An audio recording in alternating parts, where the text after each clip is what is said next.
కల్తీ కల్తీ కల్తీ ఎక్కడ చూసినా కల్తీనే. చిన్న పిల్లలు తాగే పాల దగ్గర నుంచి పాలు, పెరుగు, పచ్చళ్ళు, నూనెలు, సబ్బులు ఇలా చెప్పుకుంటూ పోతే అన్నిట్లోనూ కల్తీనే. దేన్ని వదలట్లేదు కల్తీ రాయిళ్లు. రోజుకో కల్తీ దందా వెలుగులోకి వస్తూనే ఉంది. ప్రజల ప్రాణాలతో చిలగాటమాడుతున్నారు. డబ్బు సంపాదన కోసం ఎంతకైనా దిగజారుతున్నారు. ప్రభుత్వాలు ఎన్ని ప్రయత్నాలు చేసినా, ఎన్నిసార్లు అడ్డుకొని కేసులు నమోదు చేస్తున్నా కల్తీ దందాలకు మాత్రం తెరబడ్డం లేదు. మనం నిత్యం ఉపయోగించే ఎండు మిరపకాయలను కూడా కొంతమంది కల్తీ చేయడం ఆందోళన కలిగిస్తోంది.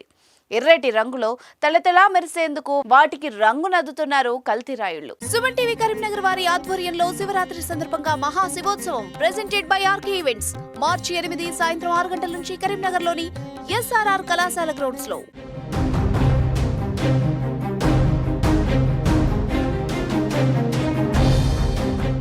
ఎర్రటి ఘాటు మిర్చీలకు ఎర్రటి రంగు వేస్తున్నారు. రసాయనాలను కలిపిన ఎర్రటి నీటిలో ముంచి వాటిని మెరిసేలా చేస్తున్నారు. పాడైపోయిన మిరపకాయలను తిరిగి విక్రయించేందుకు, తాజాదనం తెప్పించేందుకు ఇలా చేస్తున్నారు. రసాయనాలు కలిపిన రంగులో ముంచిన తర్వాత ఆ మిరపకాయలు ఎర్రగా మెరుస్తున్నాయి. అసలు రంగు వేసినట్టే తెలియడం లేదు. వీటిని మార్కెట్లో విక్రయించి సొమ్ము చేసుకుంటున్నారు. అయితే ఈ కల్తీ దందాను కొంతమంది యువకులు గుర్తించి సోషల్ మీడియాలో పోస్ట్ చేయగా వైరల్గా మారింది. ఈ వీడియో ఎక్కడిది అన్నది తెలియలేదు, కానీ వాళ్ళు చేస్తున్న కల్తీని చూసిన వాళ్ళందరూ మాత్రం అవాక్కవుతున్నారు. కల్తీ లేనిది ఏదీ లేదు అంటూ ఆలోచన చేస్తున్నారు.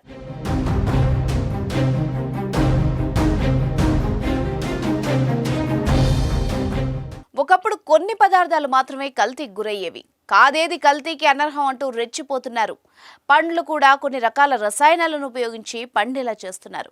ఇలా కెమికల్స్ కలిపిన వాటిని తినడం వల్ల క్యాన్సర్ వంటి వ్యాధులకు గురవుతున్నారు.